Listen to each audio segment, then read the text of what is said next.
सभी को जय मसीह की। परमेश्वर को धन्यवाद करते हैं आज के फिर इस दिन के लिए। और हम लोग आज परमेश्वर के वचन को अध्ययन करेंगे। मानव इतिहास के शुरुआत के कई घटनाएं, और उनमें से कई घटनाओं को हमने पहले से ही अध्ययन कर चुके हैं और कई घटनाओं को आज भी देखेंगे। आइए हम परमेश्वर के वचन में जाने से पहले प्रार्थना करें। प्रभु, आपको धन्यवाद करते हैं आज के दिन के लिए, धन्यवाद करते हैं आपके वचन के लिए। पवित्र आत्मा, आज के दिन आपके वचन के द्वारा हमसे बातें कर। बाकी के समय आपके हाथ में रखते हुए ये प्रार्थना यीशु प्रभु के नाम से मांगते हैं, आमीन। प्रिय लोग, विगत में मैंने आपको बताया कि मानव इतिहास को रचने वाला केवल बाइबल का परमेश्वर, यहोवा परमेश्वर, त्रिएक परमेश्वर ही वो परमेश्वर है जिसने मानव इतिहास को शुरू किया है। और मानव इतिहास के बारे में जो परमेश्वर ने उसके सृष्टि से लेकर अदन के वाटिका के बारे में जब हमने देखा कि ये सच है 100%, और नूह की जल प्रलय के बारे में जब हमने देखा ये भी हमें 100% सच हमें पता चला।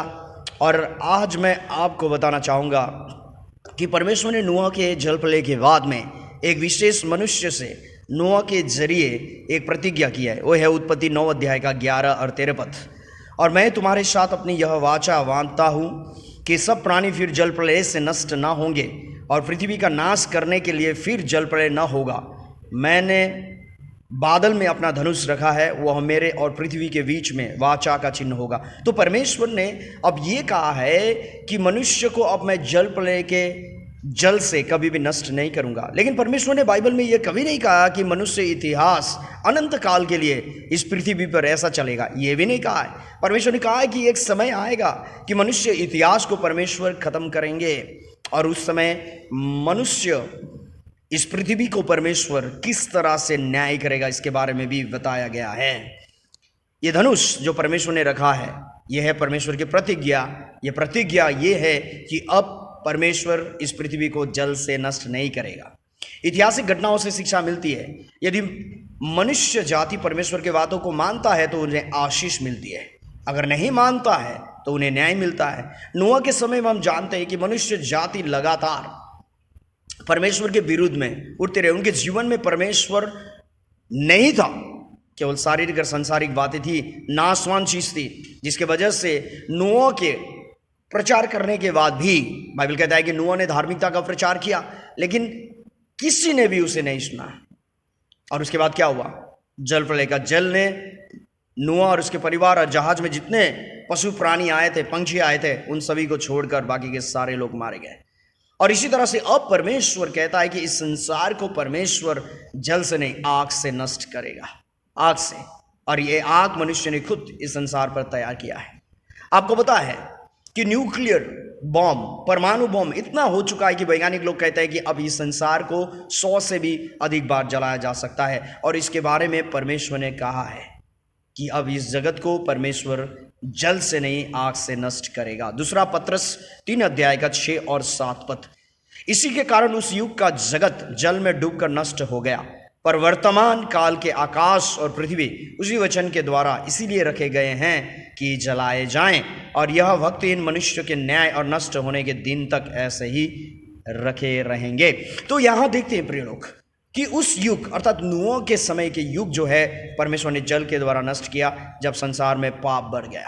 तो उसी तरह से परमेश्वर ने यह प्रतिज्ञा की है कि यीशु आने से पहले जब जगत में पाप बढ़ जाएगा, जब उसके बाद भी लगातार पाप बढ़ते जाएगा, तो उसके बाद परमेश्वर ने अंत में इस पृथ्वी को क्या के द्वारा नष्ट करेगा?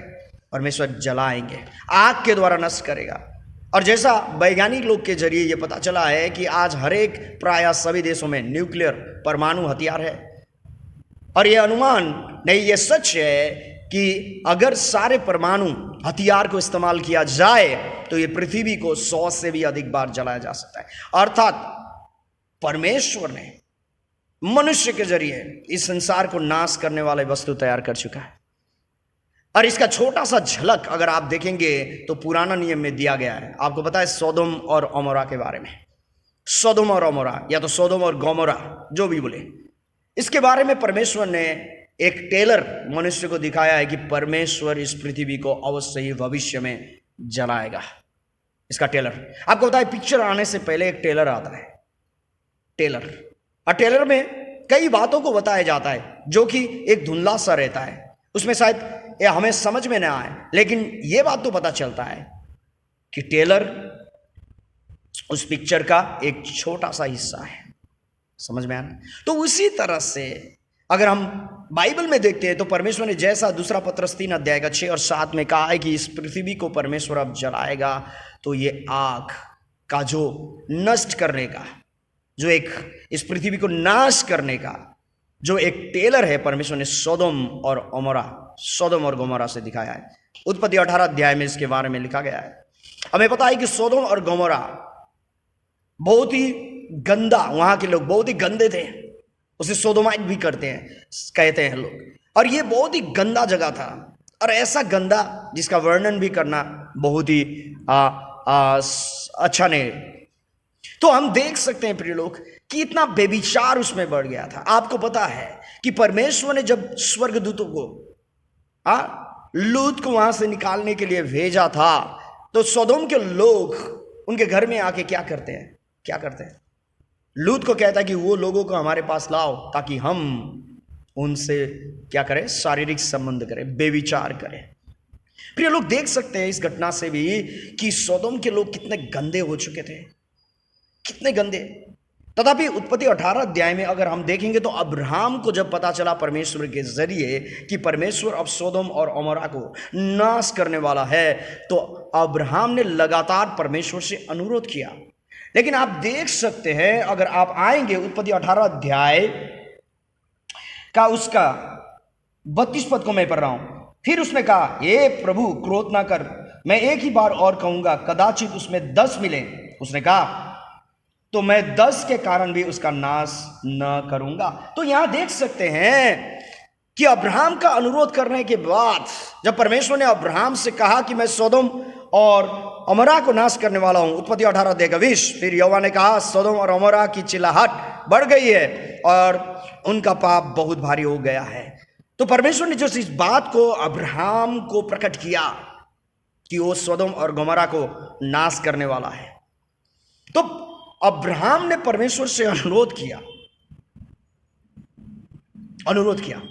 लेकिन आप देख सकते हैं यहां पर यह अंतिम अनुरोध अब्राहम ने जब परमेश्वर से करता है और कहता है कि अगर सोदोम और गोमोरा में अगर 10 भी धर्मी लोग हैं तो क्या आप उसे नहीं छोड़ेंगे? परमेश्वर कहता है कि मैं छोड़ूंगा। इसका मतलब है लूत और उनके 2 बेटी और उनके पत्नी को छोड़कर, इन 4 प्राणियों को छोड़कर सोदोम में कोई भी धर्मी व्यक्ति नहीं था, यहां तक कि 10 लोग भी नहीं थे।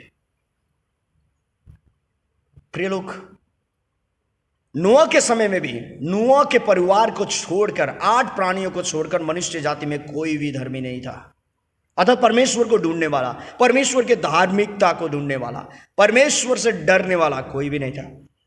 और इसीलिए परमेश्वर ने नूह के समय में जल से नष्ट किया। अब परमेश्वर कहता है कि इस पृथ्वी को आग के द्वारा नष्ट करेगा, और यहां पर हम देख सकते हैं कि इसका टेलर परमेश्वर ने उत्पत्ति 18 अध्याय में दिया है। और परमेश्वर ने अब्राहम से कहा, अगर 10 व्यक्ति भी मुझे मिलता है सोदोम में तो मैं उसे छोड़ दूंगा, लेकिन मिला नहीं। और उसके बाद क्या होता है आप पढ़ते जाएंगे 19 और 19 अध्याय को आप पढ़ेंगे तो वहां पर परमेश्वर ने सोदोम और गोमोरा में आग बरसाई है, और आग और गंधक आसमान से परमेश्वर ने बरसा कर उस सोदोम और गोमोरा को क्या कर दिया? नाश कर दिया, जला दिया। और आज भी वहां पर लोग नहीं बसते हैं, वहां पर खेती बाड़ी नहीं होता, उस जगह को बिल्कुल परमेश्वर ने क्या कर दिया? नाश कर दिया। प्रिय लोग, यह था परमेश्वर का न्याय, जो कि मनुष्य के पाप बढ़ने की वजह से, सोदोम और गोमोरा के पाप बढ़ने की वजह से परमेश्वर ने जब लूत और उनके पत्नी और उनके 2 बेटी को निकाल के लाया, उसके बाद में आसमान से आग और गंधक बरसाया और सोदोम को पूरा जला डाला। क्या यह घटना सच है? क्या यह घटना सच में ऐतिहासिक है? इसका कोई प्रमाण है? तो आज मैं आपको प्रमाण देना चाहता हूं सोदोम और गोमोरा के बारे में। सोदोम और गोमोरा बचा हुआ भाग, अर्थात द रिमेनिंग्स आर डिस्कवर, बचा हुआ हिस्सा जो जल कर नाश हो गई थी, वो कैसा है? वो हिस्सा मिला है। वे लोग छाई से ढके हुए थे, अर्थात आर्कोलॉजिस्ट लोग को, पुरातत्व विद्वानों को ये सारा खोज करके सोदोम और गोमोरा के बारे में पता चला है। वहां जले हुए हिस्से मिले हैं, वह लोग छाई से ढके हुए मिले हैं, वे लोग आग से किए हुए न्याय का उदाहरण है। मैंने कहा टेलर है वो हमारे लिए। परमेश्वर ने जैसा दूसरा पत्रस 3 अध्याय 6 और 7 में कहा है कि अब इस संसार को आग के द्वारा नष्ट करेगा, इसका उदाहरण, इसका टेलर परमेश्वर ने सोदोम और अमोरा से दिया। यह सोदोम और यह अमोरा। आप देख सकते हैं ये आर्कोलॉजिस्ट लोग के जरिए, पुरातत्व विद्वानों के जरिए ये चीज मिला हुआ है। और इसका मैं एक वीडियो क्लिप आपको दिखाना चाहता हूं, यहां पर देख सकते हैं आप।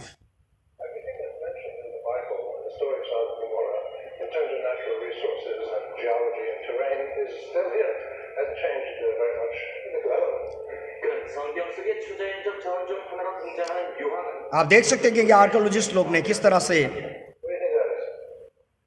सोदोम और अमोरा की खोज की है। सल्फर अर्थात गंधक।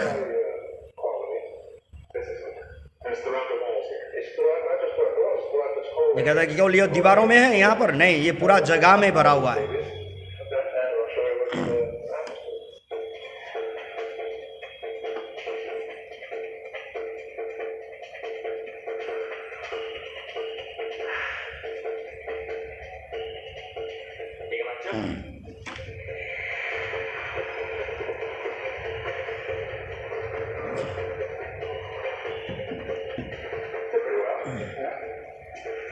유황 덩어리들로 무엇을 보여주려는 건지는 알 수 없지만 점점 어두워지고 있으니 서둘러야겠죠.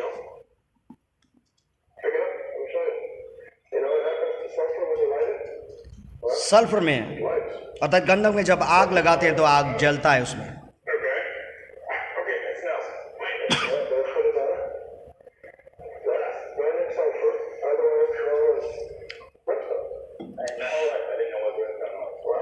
ब्रिमस्टोन का मतलब होता है, ये मिडिवल इंग्लिश अदम मध्यकालीन अंग्रेजी में इसे कहा जाता है जलता हुआ पत्थर। ब्रिमस्टोन का मतलब जलता हुआ पत्थर।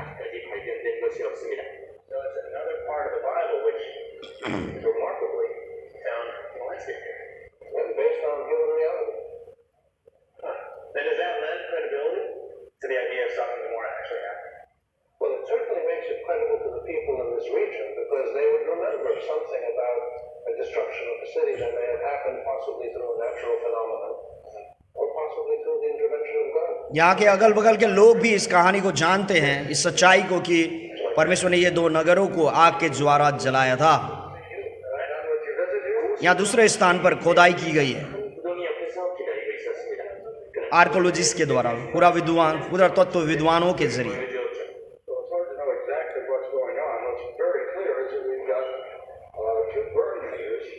यहाँ दो जला हुआ हिस्सा है। ऊपर में आप देख सकते हैं काठ कोयला, काठ का जलने के बाद जो कोयला बनता है, काठ कोयला।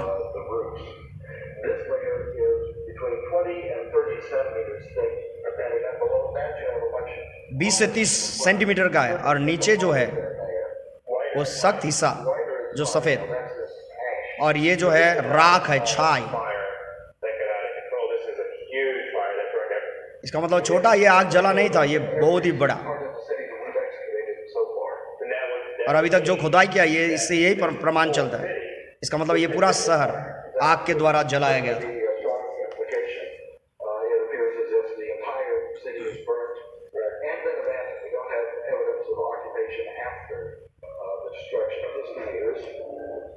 आपने देखा यहाँ पर बाइबल में इस तरह से लिखा गया है कि उत्पत्ति 19 अध्याय का 23 में पढ़ रहा हूं, लूत के सोर के निकट पहुंचते ही सूर्य पृथ्वी पर उदय हुआ। तब यहोवा ने अपनी ओर से सदोम और अमोरा पर आकाश से गंधक और आग बरसाई और उन नगरों को और उस संपूर्ण तराई को और नगरों के सब निवासियों को भूमि की सारी उपज समेत नष्ट कर दिया। तो प्रिय लोग, ये घटना जो लिखी गई थी उत्पत्ति 18 और 19 अध्याय में, तो हमने देखा कि परमेश्वर ने सोदोम और गोमोरा का जैसा आग और गंधक से नष्ट किया, आज पुरातत्व विद्वानों को ये मिली है, आर्कोलॉजिस्ट लोग को। तो इसका मतलब है ये घटना सच है। तो उसी तरह से परमेश्वर ने जब दूसरा पत्रस 3 अध्याय का 6 और 7 में कहा कि उस समय अर्थात नूह के समय जल के द्वारा नष्ट हुआ, लेकिन वर्तमान काल के ये पृथ्वी को परमेश्वर ने जलाने के लिए रखा है। और ये आग अब परमेश्वर को आसमान से वर्षाने की आवश्यकता नहीं है, मनुष्य ने खुद तैयार किया है। और हमें पता है कि अंतिम जो युद्ध होगा वो आग से होगा, और इसके बारे में बाइबल में बहुत जगहों में लिखा गया। प्रकाशित वाक्य में भी आपको मिलता है, जकराया में भी मिलता है आपको इसके बारे में, और इन सारी चीज़ों के बारे में हम लगातार अध्ययन करेंगे। तो आज मैंने आपको बताया प्रिय लोग सदोम के बारे में, जो कि एक सदोम और गमोरा का इतिहास जो है सत्य है, जो कि परमेश्वर ने हमारे लिए एक चेतावनी के रूप में रखा है, ताकि हम ये जान सके कि भविष्य में अवश्य ही परमेश्वर इस जगत को जब पाप बढ़ जाएगा तो आग के द्वारा नष्ट करेगा। प्रभु आप सभी को आशीष करे। आप सभी को धन्यवाद। जय मसीह की।